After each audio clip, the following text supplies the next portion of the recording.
Let's enjoy this one.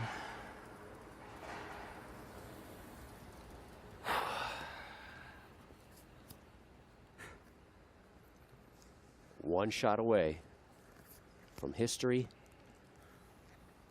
and a 300 game.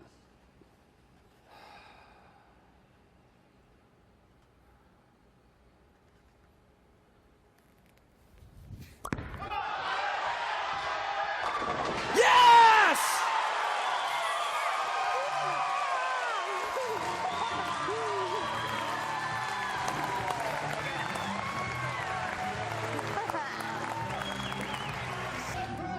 Another look at that last effort. Number 12 goes down. That's what I'm talking about. Yes, sir. Yeah. Give Chris a chance to relive some history right there. There we go. We are live from Green Acres Bowl in Tyler, Texas. We're glad you came along with us. Our special guest tonight is Chris Barnes. We're going to bring him up here in just a second. Go ahead. What would you have to say?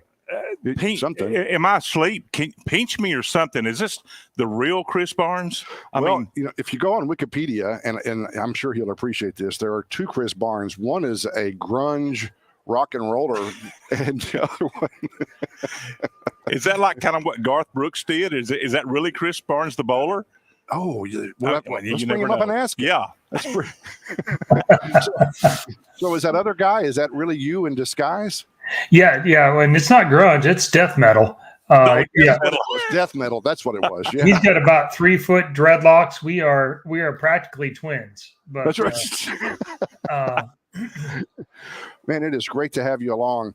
And I just lost my train of thought. I'm Terry Nick. You're Brad Hall. Yeah.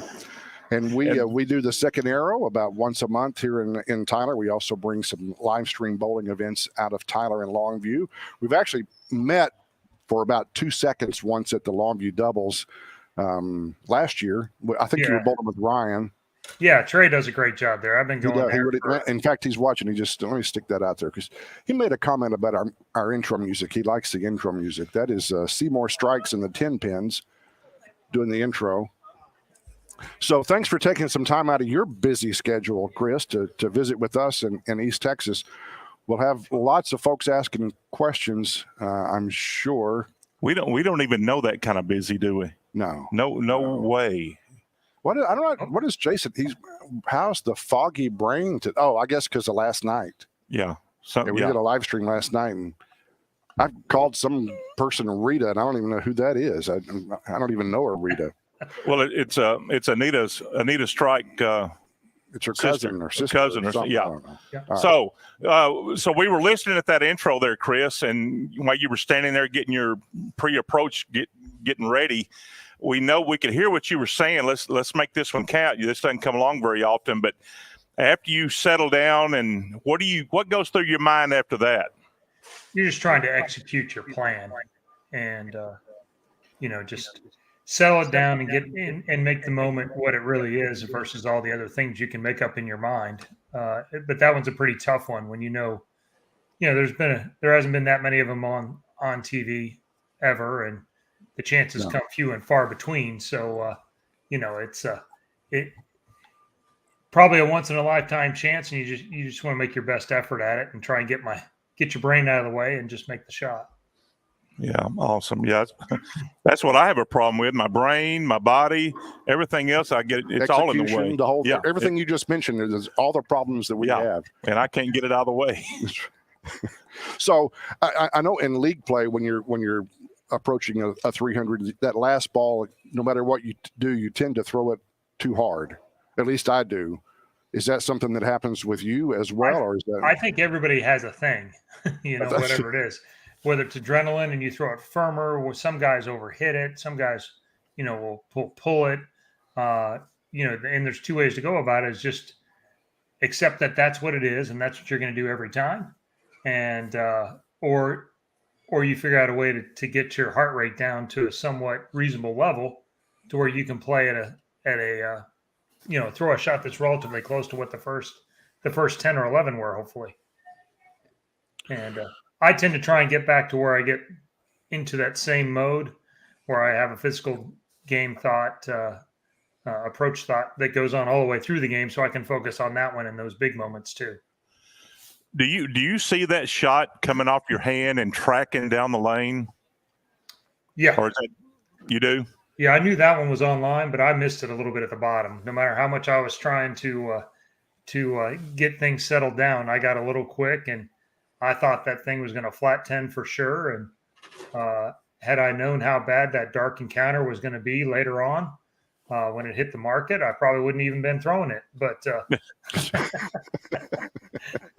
those Christmas shows, we got the balls before everybody else, and we could throw them even though balls weren't going to come out for a month or month and a half. And you're doing, at that time they wanted us to throw those if we could, and so I gave it a shot, and it looked pretty good for a little while, but it didn't throw too many more strikes after that one. I think I flat 10'd about 4 times the next game, and lost to Belmo in the final. And it was in the bag. Yeah, in the bag it goes, and out comes something else. Well, it wasn't in the bag, unfortunately, so I was just beating. So. Okay, so you do the Beef and Barnsey show with Stu, and Yes. every once in a while there is a dog barking. I think it's your dog. Is it your dog? Oh, we have 3 of them here. So Oh, okay. yeah. All right. If you'd like to meet them, I'm sure we can arrange that. So Maybe someday, but yeah. what do you have? What kind of dogs? I'm a dog lover, so what do you have? What kind of We dogs? have mutts. They're all shelter dogs. We have one that's I don't know, it's probably 75 pounds, a Catahoula mix of some sort. One that's about 45 pounds. It's like a Tennessee brindle mutt of some sort. And then this last one, I'm not sure what it is. It's long and it's tall. It's a slinky, but it's about 70 pounds and it's huge. So, can you see that, Chris? Can you see? yeah. What My next step, as far as being a full-time ball rep or college coach, I can almost guarantee I will not be a ball rep. I've walked that mile, and that's a good question.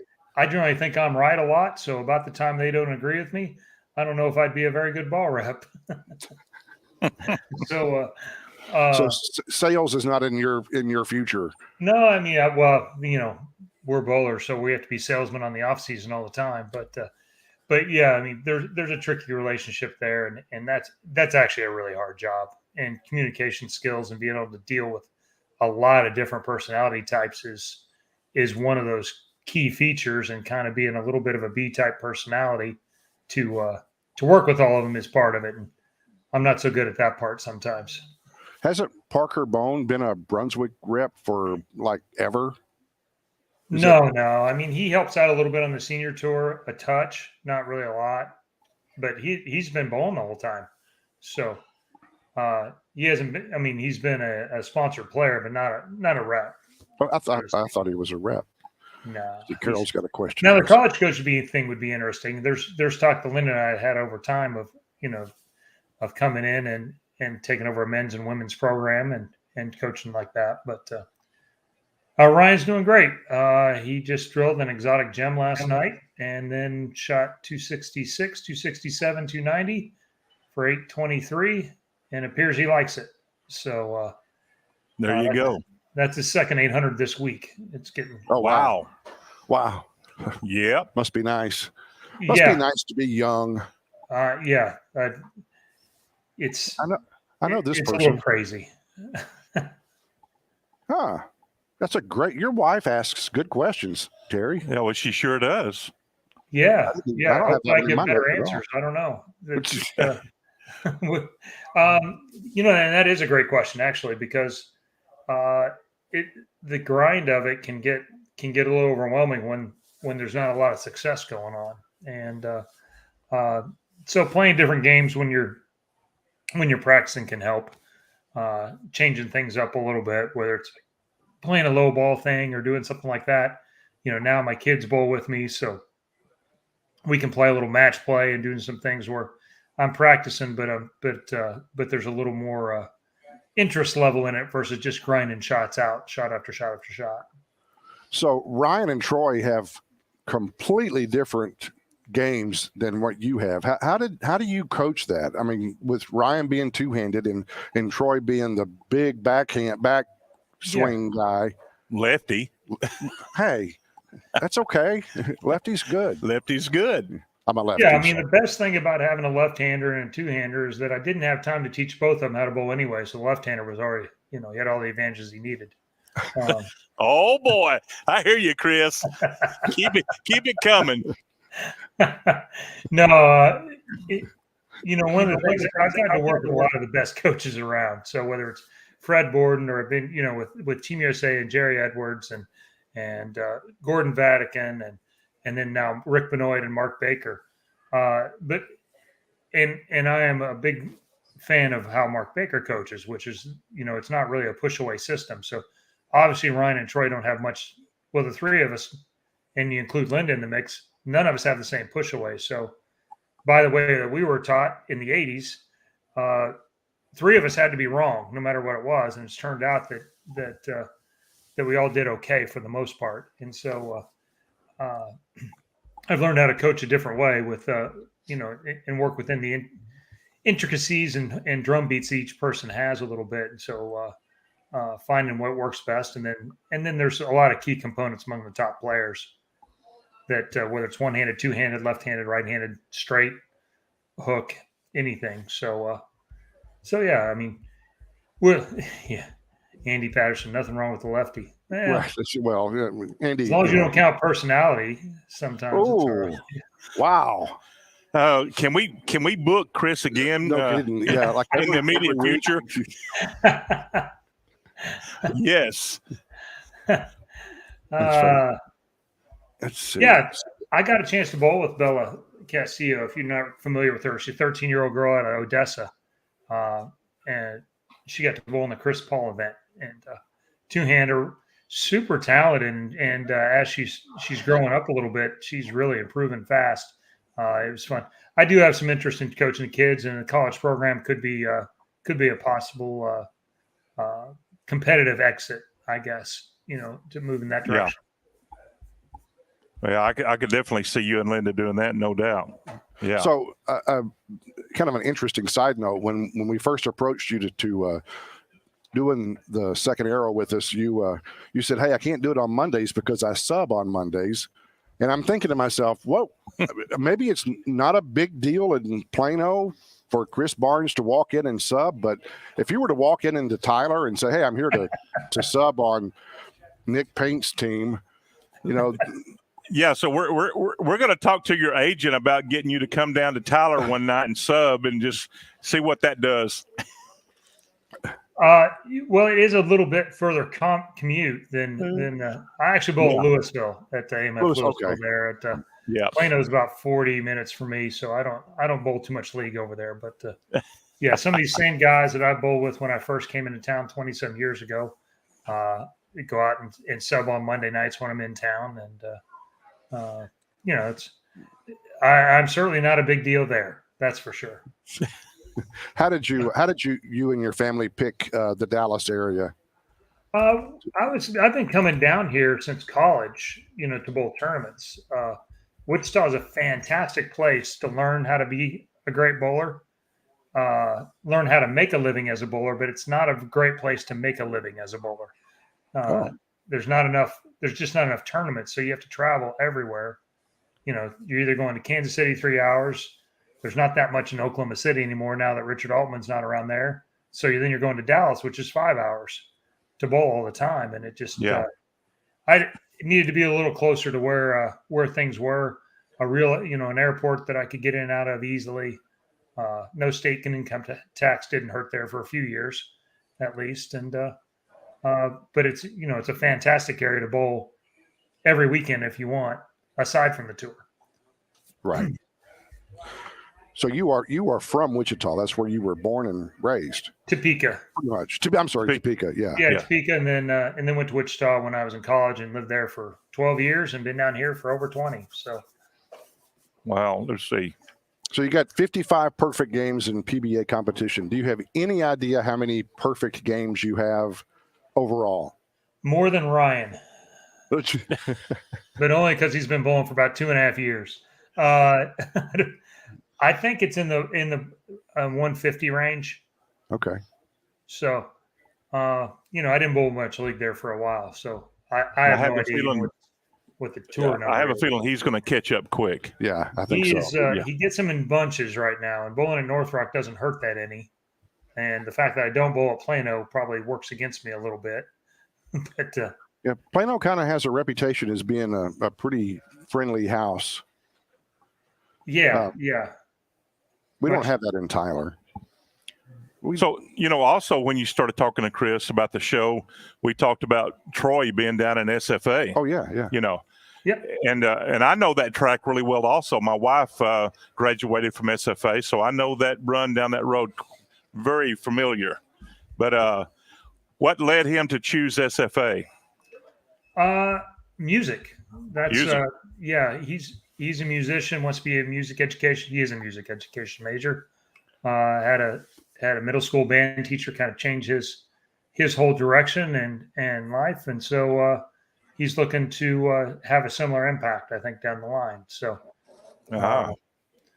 he made a visit down there and loved the program. And it turned out it was crazy how many people we knew that had gone to SFA that I wasn't aware of. And so. Yeah, it's a great facility. Here's a good question from Trey. Thoughts on the PBA being streamed on Bold TV? The non-company line, I think for fans of bowling, it's probably the best scenario versus having to pay streams to watch. Now you can watch kids, women, men, college, whatever. About everything's going to be on one place. So if you have to pay for it, at least you can watch all of it. It wasn't an ideal situation when you had to pay for one to watch one group or two groups, and then the PBA Tour being the bigger group was a separate one. Myself, I was hoping we'd go in the direction of a YouTube type approach, and then try and build that up and be able to monetize it through, getting hundreds of thousands and millions of views and do it that way. But there's certainly way more risk, way more cost up front. You're certainly going to lose money early. And I think this is an easier avenue in the short term. But I think the people who are already paying for a streaming service, this works out pretty good. I agree. Yep, I've been paying. I paid for both of them for as long as Flow was around.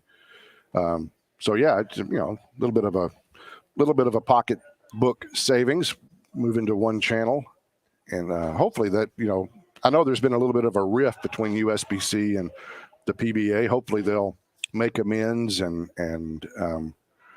do what's best. I don't know that PBA and USBC have a rift. I mean, Bolero and which I guess they're owned by, but and they have shown the ability to work together a few more times. I think some of those rifts were caused by a person that's no longer in the room, and so maybe that's maybe they'll get some things worked out. But there's certainly that league bowler for certification program will be at some point may become an issue.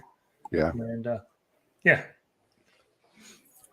Thoughts on the senior tour finally coming out with the World Series of Bowling. Yeah, that was one of the suggestions. I'm the president of the Players Committee, which is not only the regular tour, but the senior tour as well. And that was one of the things that I thought would fit well out on the senior tour. Ideally, I would have picked the villages because there's two centers down there, and you could have really had a monster field because all the biggest fields are down there. And that leads to his next question, why it's all Midwest and East, and because that's where the entries are. To be honest, when we bowl out west, the entries are moderate. When we bowled in Texas and Lubbock and Odessa, the entries have been less than moderate. And I get it that they're out in West Texas and a little bit. Yeah, it's hard to get into and out of. I mean, you have to drive, and so it's it's not easy to get to, and so. You get up around the traditional big bowling population areas up around Michigan and Florida, especially for the seniors. And there's just, we double the entries when we go to Florida. Just plain and simple. Huh. So. Well, you go where the money is. You got that right. You follow the money, isn't that right? That definitely makes sense. Yeah, you just have to go where the population base is. And the PBA Tour is doing a lot of the same thing. We're going to be a lot in that Ohio, Mid-East, I would call it more than Midwest area up there where the Big Ten is, and then east of that. So if you wonder why the PBA is doing what they're doing, that's kind of why. There you go. Now we know. Yeah, well, for the PBA tour, since in the winter, it's where the weather is bad. That's where we go. So Yeah. So where do you see the overall sport, not PBA or USBC, but just the sport itself? Where do you see it moving in the next few years? Well, I think we're growing a lot of different ways. This relationship with Fox, I believe it's getting they're kind of re-putting together a different package moving forward. There's live streaming is the YouTube, and that's kind of network TV of the 60s and 70s. And so being able to be on that platform and monetize it the right way, I think is probably going to be our key in the future. How soon we can make that happen, I'm not sure. Do you see purses improving with additional sponsors? I mean, I didn't seem like there was a huge change last year, although they brought some sponsors in. There is some sponsors in, and I don't know if they've added any more, but they have guaranteed larger prize funds for this next year. So It's hard.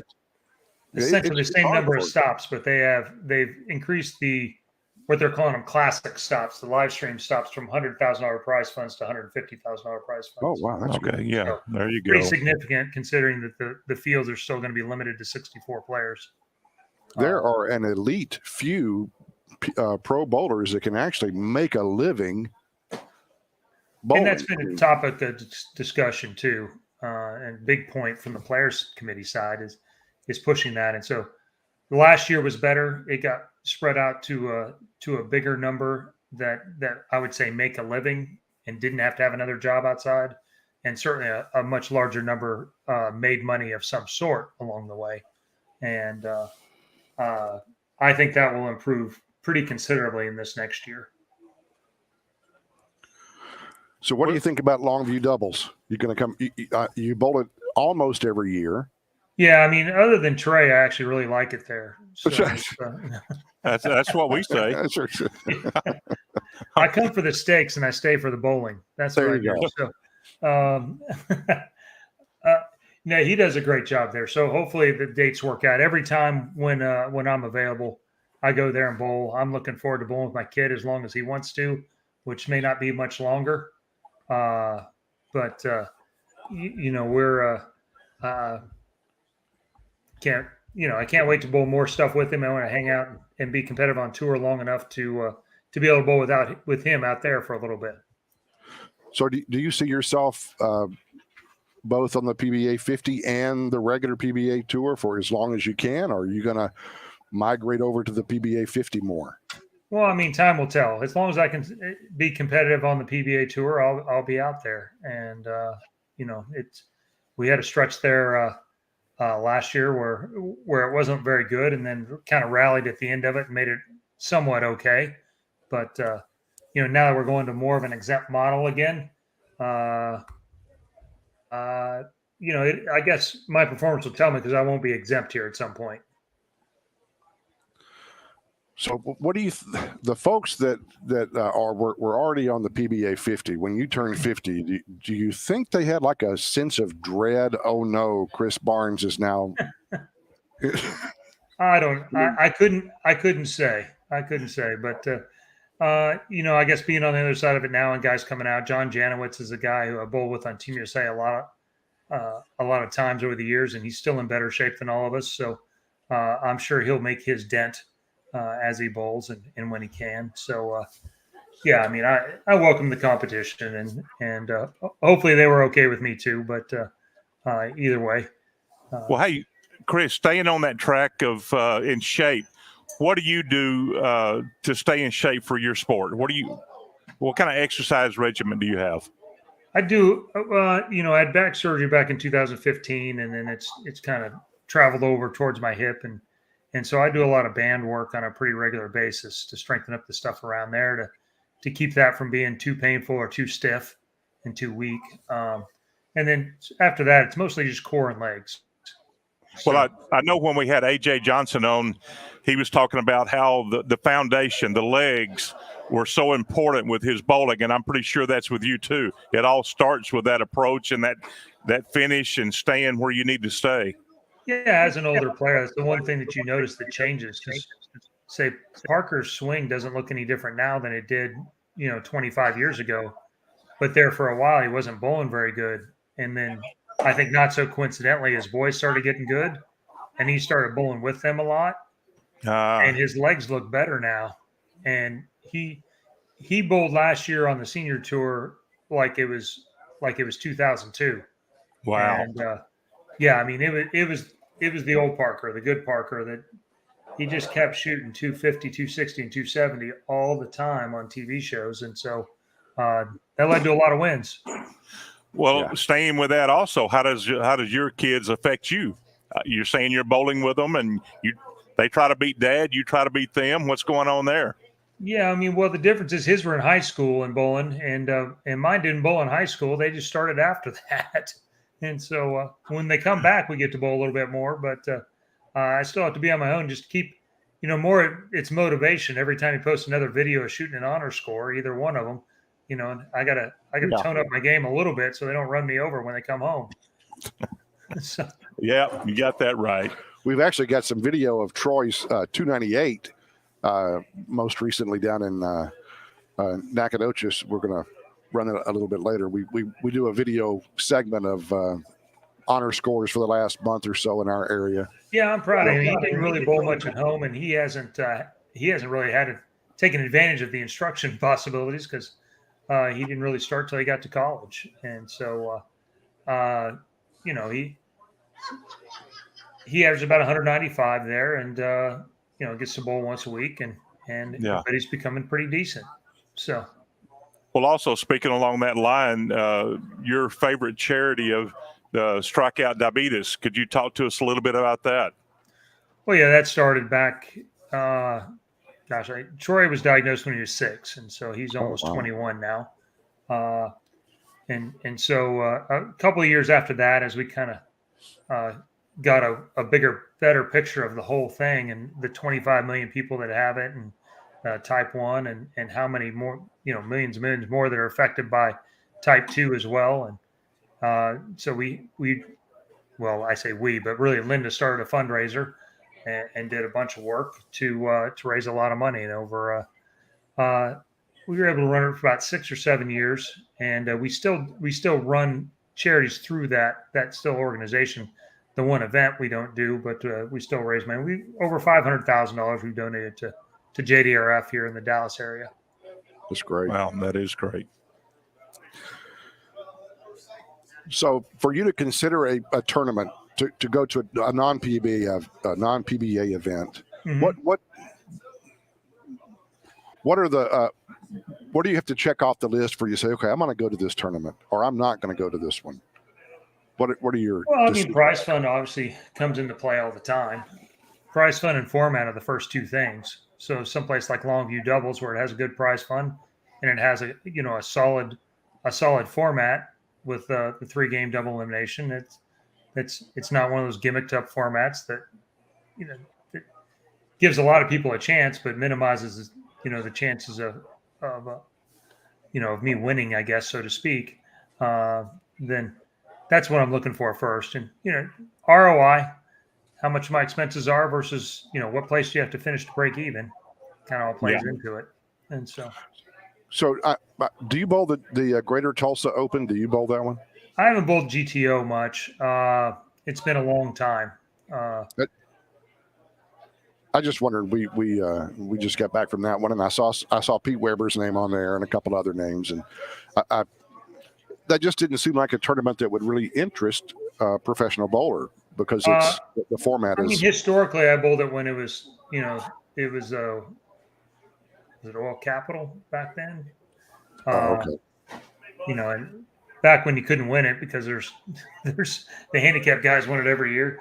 But I used to bowl the Ozarks a bunch. And this last year I got to go back and bowl the Ozarks up at Enterprise in Springfield for the first time in a while. And, it was a good time going like that. I get to bowl Southwest in Wichita. The schedules don't work out great because it's while the tour is going on a lot. So about one every 3 years or so, I get a chance to sneak in there. So what's your favorite tournament format? I mean, I felt like all those doubles tournaments that I bowled when I was in college and right after that, where they ran them in the morning, you bowled forever, and there's so many good players down in that Texas area.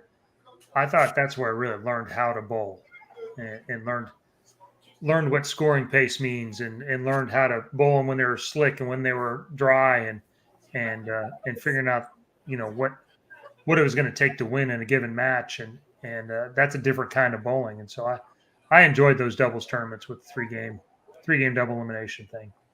Yeah. It's kind of a grind. I mean, it's a lot of bowling in those tournaments. Oh yeah. They don't come free, but when you get the check at the end, you don't mind how tired you are. That's right. And it's only a long day if you're bowling good. So yeah. Right. Yeah. If you're bowling bad, you get to go home early. And you get home rested. Yeah.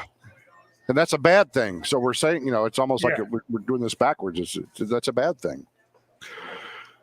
So if this bowling thing hadn't worked out for you, what do you think you would have done? I probably would have been a basketball coach. Really? And, along the same lines as my son, I had a high school basketball coach that kind of changed my direction. He was a no nonsense. He was kind of like a 5'8" version of Bobby Knight, kind of Greek version of him.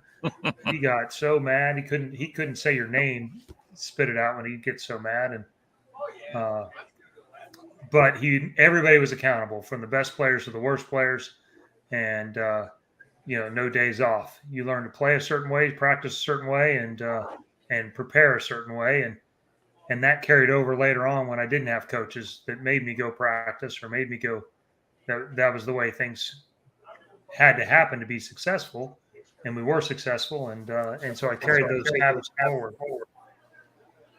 Wow. Yeah. A coach making an impact on a life like that can mean a lot over the years. There's no doubt. I had those in my life. We won a state championship in high school, and one of them's a high school coach. One of them is a doctor. One of them's a lawyer. One of them got drafted by the Mets and played Double A, I guess, before.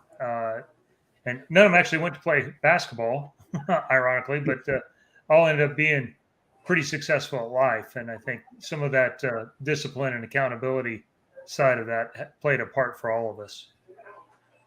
Wow. So when you were on tour full time and out there traveling and sharing hotel rooms with Tommy Jones or whoever, what's the craziest thing that you can remember ever happening? There's a lot of good stories from before I was out there. I mean, some of them you can talk about. Some of them, we actually just had some guys on our show the other day, and they were talking about the soakers. And, and those guys had methyl ketone in the rooms, and all the doors were open. And they said they were so lucky they didn't blow up a hotel, that they couldn't believe they got away with it, because guys didn't know what they were doing.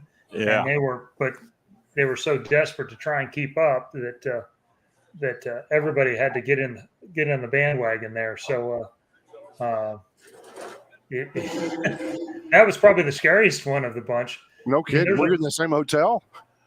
No, I wasn't on tour back then. Oh, okay. I'm old, but I'm not quite that old. So yeah, that's true. That was 80s, wasn't it? Was that 80s? 60s. 60s. That's what that was. Yeah, that was rubber balls.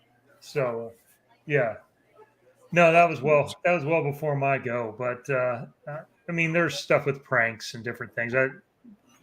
Guys putting bowling balls in other guys' spots, and so back before there was roller bags, they just get put up on the top shelf of those plywood locker rooms. And Bob Benoit took one of them, put it up there, and then nailed it to the top of it. So that's how he taught rookies a lesson about taking somebody else's spot in the paddock. There's all kinds of ripped jerseys. There's antics, and we're probably lucky as much as everybody's driven that more bad things didn't happen on the road. But yeah. That question Jason Price asked there, Chris, what do you think about it? What's your answer on it? Enjoy more playing up the gutter or moving left and wheeling around the corner? Well, it depends on which tour I'm on. So I'm playing up the gutter. I got a pretty big advantage over a bunch of guys on the young tour because they're not very good at that part. But those old boys are all good at that part. So I like playing the left gutter. I basically like playing the part of the lane that gives me the advantage. That's there you go. Yeah. So you figured that out and you go with it. Yeah, I mean it's kind of like having what's your favorite ball? Whichever one is striking this week. That's right. Favorites are overrated. They can't have a long shelf life. Yep. Unless you're really lucky and you have one that works and is better than the rest of them all the time. But certainly one of the advantages of being on some good staffs. Let's see. I think we've run through all these. We have just about covered everything. Yeah, I had a question and it just fleeted. It was in my head and it just, you know how that happens when you turn, 60-ish. You got a long way to go. Oh, I know what it was. Okay, so when you were younger, mm-hmm. You really didn't come out into the PBA tour as fast as most bowlers did. You were a little slow. You were still playing some action tournaments and such, amateur. So, is there a reason why you chose the path you chose? Well, for one, I went to college first and graduated at Wichita, which put me behind a bunch of those guys that were my age. Say Jason Couch and I were the same age. He went out 10 years before I did. He was almost in the Hall of Fame already by the time I got out there or qualified. I graduated in 92. In 93, I qualified for Team USA and then qualified every year past that, and you couldn't do both at the time. The Mega Buck action stuff was pretty good. And that was right about the time that PBA had lost their deal with ABC, so the prize funds had gone down. But all the superstars and Hall of Famers were still out there, and so I'd bowled enough stops as a guest and winning spots and those kind of things that I didn't have any false illusions of I'm going to go out on tour and dominate. I knew better than that nonsense, and so I did stay in my lane and played a lot of the high roller stuff, and there was a ton of action tournaments around then, a lot of cash and a lot of ways to make money that was easier than going out on tour at the time. But it ran its course too. I'd gone through the 4-year cycle of Team USA, and I was at the Super Hoinky, and I just remember looking around going, you know what, I've had enough of this. I'm not motivated that much by, having to spend $1,500 to try and make $2,500 every weekend and do things like that. And it was time to find out how I could size up with the best of the best. And so that's when I went out when I was 28. I went out on tour. So Gary's got a pretty good question. He goes, I think he's asking, is it better for average bowlers? Well, that's what he is asking. To watch the men or the women to learn? Men on PBA, women PWBA. Yeah, I think there's things to be gained from both, for sure. You'll see much more sound footwork and things like that from the women.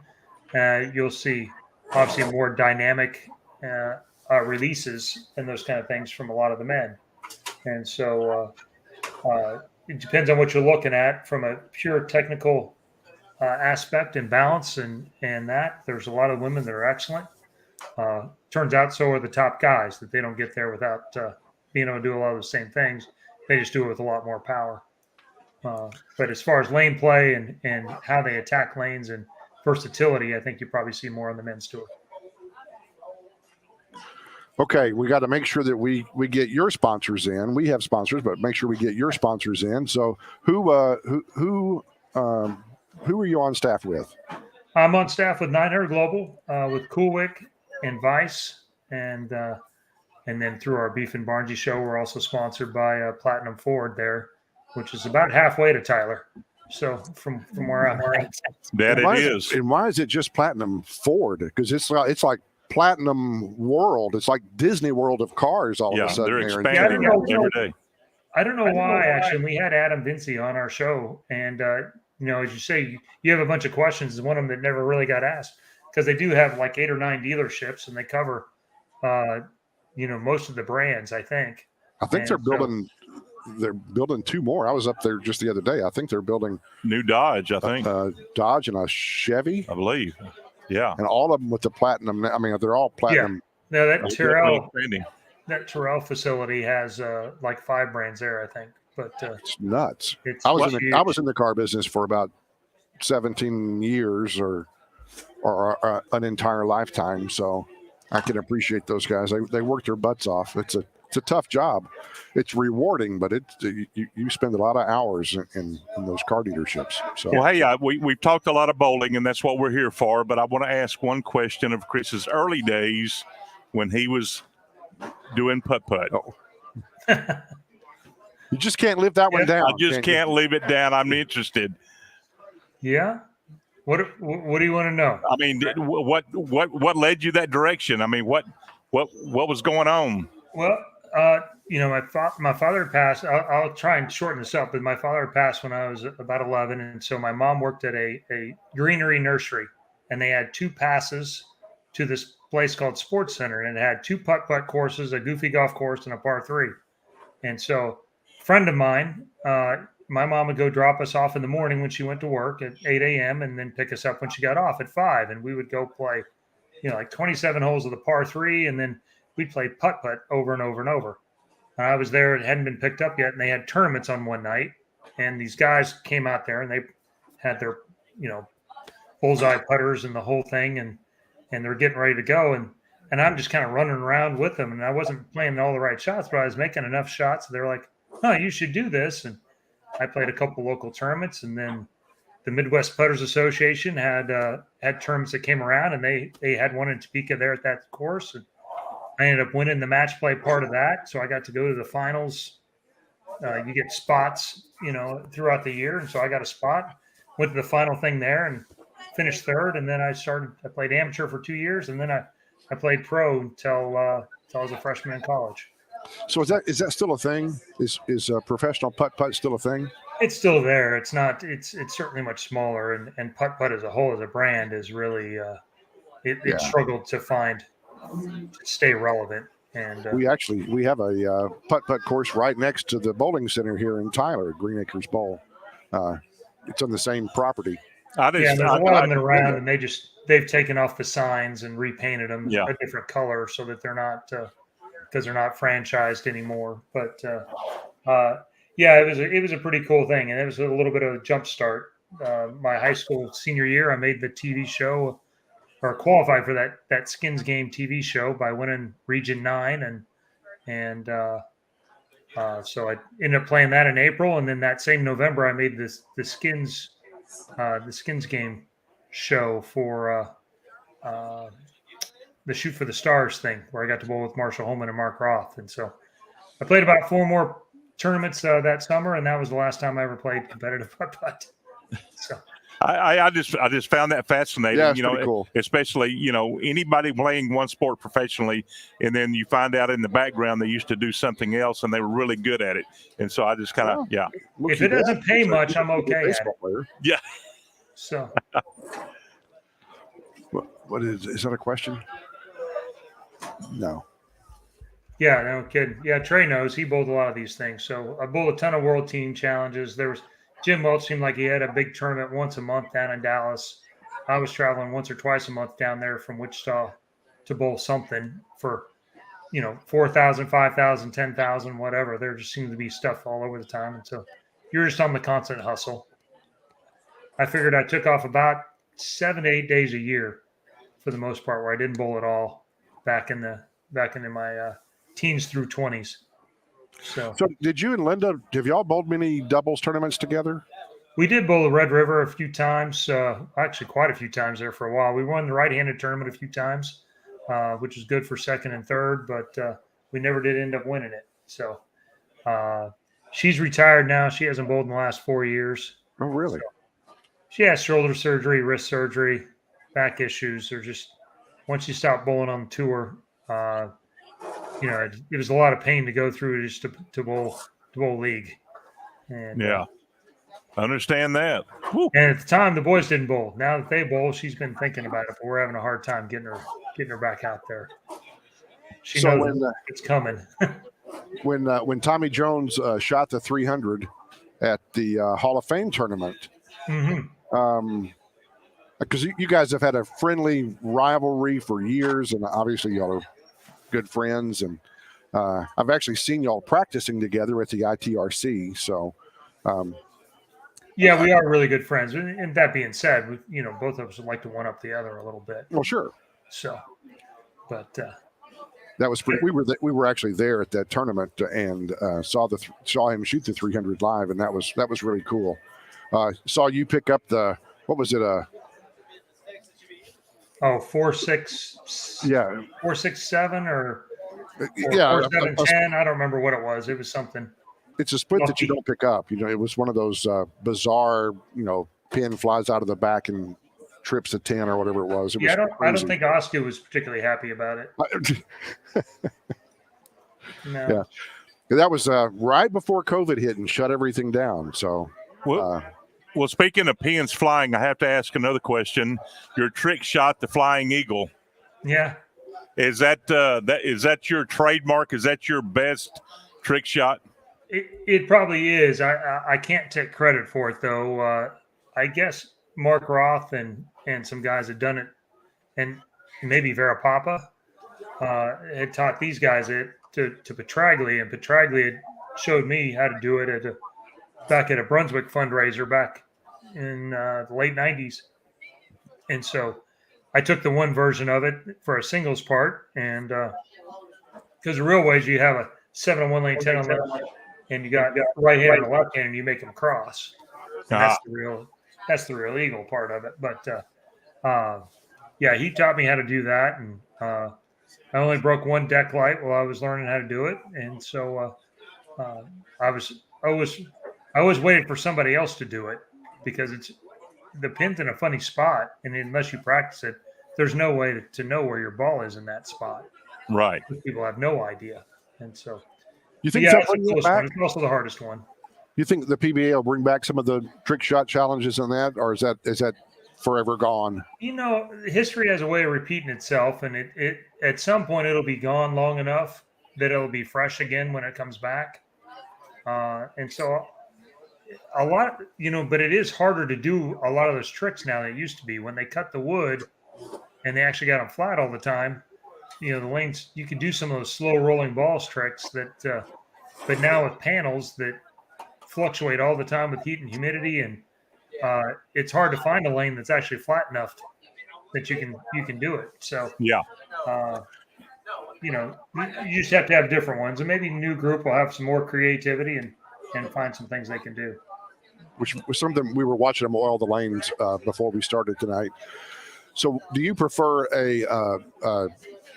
the jet system, the Brunswick machine, or do you prefer the Kegel machine? Kegel machine's more consistent. Yeah, the Brunswick machine's got some cool things it can do, but it also has a lot more. 39 jets means 39 more things to go wrong. So that's true. I mean, both of them struggle with the stripper side of things. They have a hard time getting all the oil off all the time, and as the oils get thicker and higher viscosities, that doesn't get any easier to get off the lane. So exactly. When you're bowling on house shots, that doesn't matter. Actually, some of that memory helps, but when you're bowling on tour patterns, the A to B day-to-day thing has gotten to be a pretty big problem. It's been pretty hard to do the same. PBA is only Brunswick, is that correct? Correct. Or has that changed? But PBA 50 is just pretty much whatever the house has. Is that no? No, they try and use the Brunswick machine too. Okay. As well. So when they can. Well, it's fixing to get loud in here. It's going to get real loud in here. League night starting up. Yeah. This is the one night we don't bowl league. So we walk in here and we're like, there's 32 teams? Really? We're missing out. How did we of course my wife would kill me if I said I'm on a bowl another league. Couldn't even think about it. Yeah, wouldn't happen. Chris, man, it was a great having you on. It really was. I appreciate you guys having me on, and I'm telling you, when we mentioned your name, I mean, it just blew up. It just blew up around here. Everybody, you've got tons of fans in this area, and they were just ecstatic. There's no doubt about it. Well, Texarkana doubles is one of that was it 4-state doubles, I think is what they might have called it back then. That Deluxe Bowl. Yeah. Yeah. 16 laner. That was one of those terms. I spent some time in East Texas between Texarkana and, I have to go to Longview, even though Trey's there. And then, well, I get that. Yeah. We spent a little time in that part of the country. Like it out there. It's a wonderful place to live. It's a great place to raise kids, or at least it has been.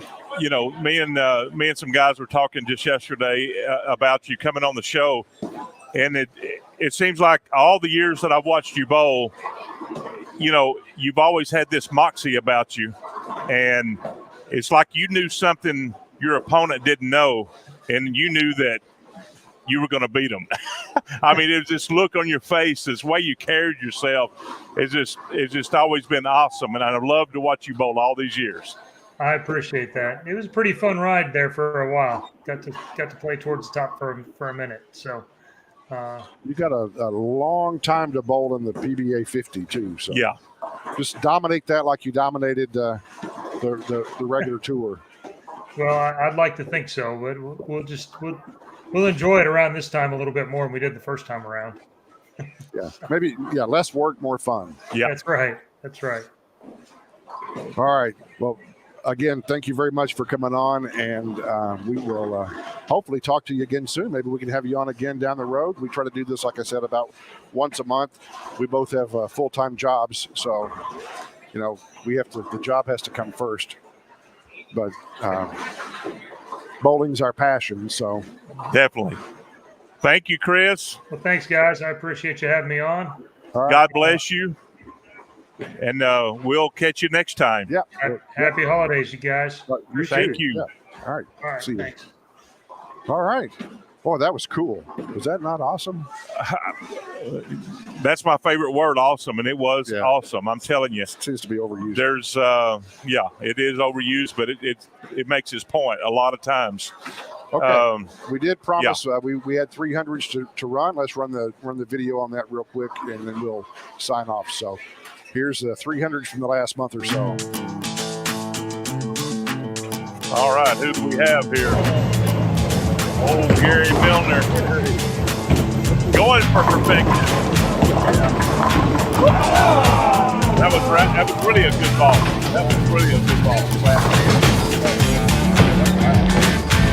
And Chris Hewitt here. Man, he's smooth. But it's rough. Yeah, he do it, but I'll take it. That's what he said.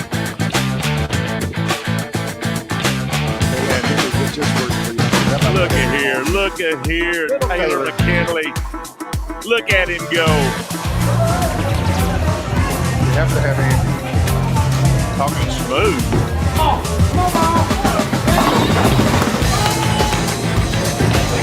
And here it is. Troy Barnes. 300.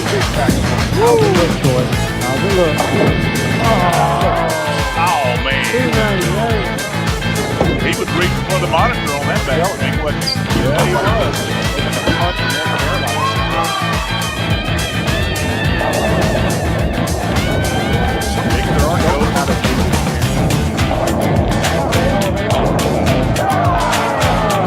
I would say Victor was good for that most of the time, but he didn't get that one that time. All right, well, that's it for that. So there you go. And we did have one other 300, Dan Hushin. But I'd already rendered the video and I couldn't get it in. Yeah, and do we dare mention last night any at all?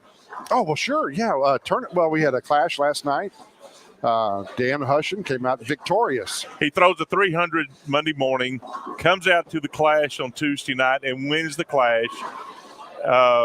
He's probably thinking, can we have another clash Thursday? That's right. Because I'm going to win it. What else happened? Saturday. Oh, yeah. That's it. Tournament results. Herbert Tucker won the ETX Bowling St. Nicholas Singles Seniors Tournament. Herbert came out of nowhere. He really did. Apparently, he bowled a long time ago in the Dallas area, and then he got out of bowling for a long time. and is just recently, this is his first year back. So I he have bowled the never class last had night. any one bowler. So many people say, "Who is that? Who is that?" And nobody knew Herbert except a select few that bowled with him on senior league Monday or Friday morning. Yep. So, but I tell you what, he threw a sweet ball. Matter of fact, on Facebook, I called it mighty fine. Mighty fine. The mighty fine ball. All right. Yeah.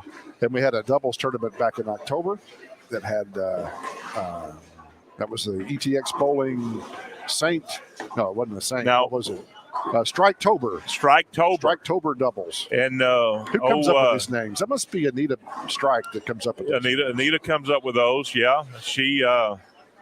And before we go too far on Anita, that was John and Jen Kennedy won that. That's right. But yeah, Anita Strike. She's been a good asset to the show. Yep, she's very elusive. Only very few people have ever seen Anita. Nobody in this house except for you and I have seen her, actually. Well, she comes in at odd times of the day and night. Well, just like her brother, Seymour, we hardly ever see him. He ships the music into us. And, yeah, it's true. So, but from what I hear, they're a great family, good brother-sister duo, Seymour Strikes and Anita Strike. Yeah. What else, man? Let's do some sponsors real quick, and then we'll wrap this thing up. We are sponsored by Rustic Axe over at the Oil Bowl inside Champions Lounge in Longview on Cotton Street. If you've had the hankering to try your luck at a game that is kind of new on the scene, go over there and try axe throwing inside the Champions Lounge at the Oil Bowl in Longview. And they got specials every night. Pretty fun. Yep, it's a lot of fun. If you've never done it, just try it. I'm undefeated in axe throwing. I'm going to retire that undefeated. And most of his matches are against me, and I don't know why he beats me every time. But there you go. Once, but yeah, and that's the second thing. Motive Bowling, proudly made in the USA in Muskegon, Michigan. Got on the Motive shirt right here. Speaking of shirts, I am bowling. I am bowling. Well, there it is over there. Well, man, this camera's tricky. It is. Well, it's right there. You know it's what? Right there. In this camera, I could be left-handed. No kidding. I could throw. I could bowl. All right. I am bowling. IamBowling.com. And if you want an awesome, great, spectacular deal on some bowling shirts. Yeah, this is the Christmas special, by the way, if you see the. All you have to do at checkout is enter ETX Bowling for an additional 20% off. That's right. I'm telling you, Brian is doing it right for us. Yep, 20% for anybody that orders shirts. It's never too late to order shirts for your team. I'm looking at these teams out here. I can see a lot of folks. Yeah, we need to get them signed up. But if you go on their website and like their website and everything, Facebook, whatever, the bottom line is he's all time sending out deals. Yep, all the time. They just got through with pay for 4, get 5, whatever. Buy 3, get 1. They got all sorts of deals going on. Plus, you can still stack the 20% off. Exactly. On top of it. So that's what makes it really nice then. Yeah. Tyler Beverages. Oh, man. The local Dr. Pepper distributor. My drink's getting low. I want to fill her up with some Dr. Pepper. But first, I'm going to put some Tyler Ice in it. Yeah. Tyler Ice is good stuff. I don't want no lukewarm Dr. Pepper, which it's pretty good. I'll tell you that right now. Back in the day, they used to serve it hot. Yeah. I never was a big fan of hot Dr. Pepper, but that might be what you need with your little congestion you got going on. A little hot Dr. Pepper.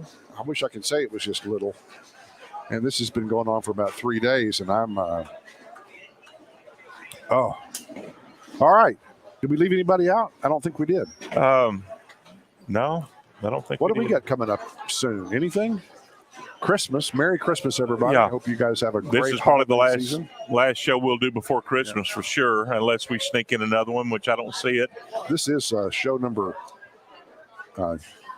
19. Is that right? 19. 19? I didn't put it on here. I think it's either 18 or 19. So we've been doing this a while. Well, one thing that we're doing on our clash that we do after league on Tuesday and Monday, Tuesday, and Thursday, we do that clash every other week. Right. And we rotate the day. Yeah, this week we're on Tuesday night, which we had one last night. I wonder if we could get Chris to drive down here some night just to. I don't know if that's enough money.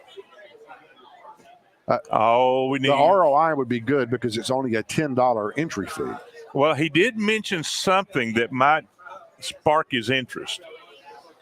A good steak. Oh yeah.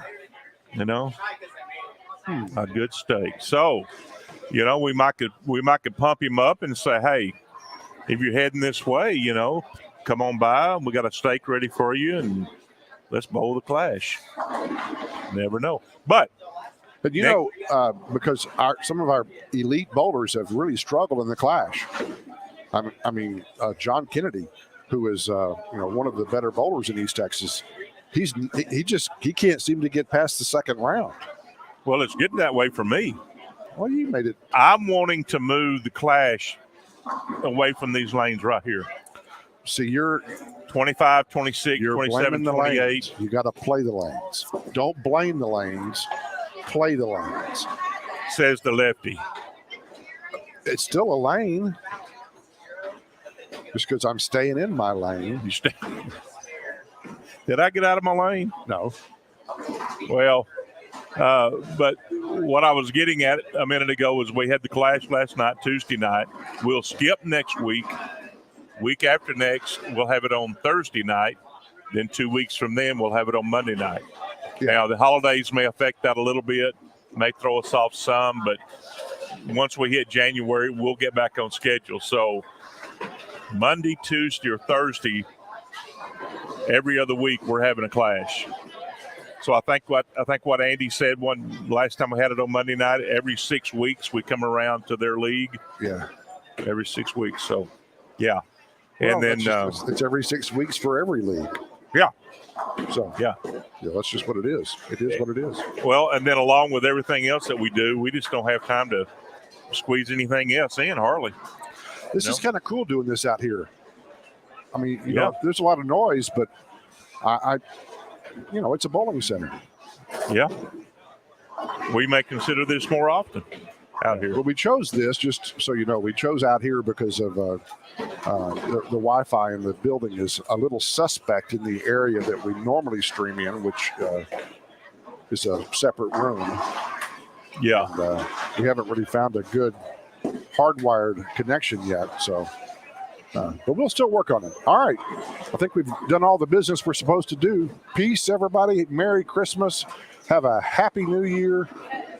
Come bowl the clash. We've got other events coming up next year as well, and we'll also have a association championship tournament next year. So, yeah, keep rolling that rock. God bless.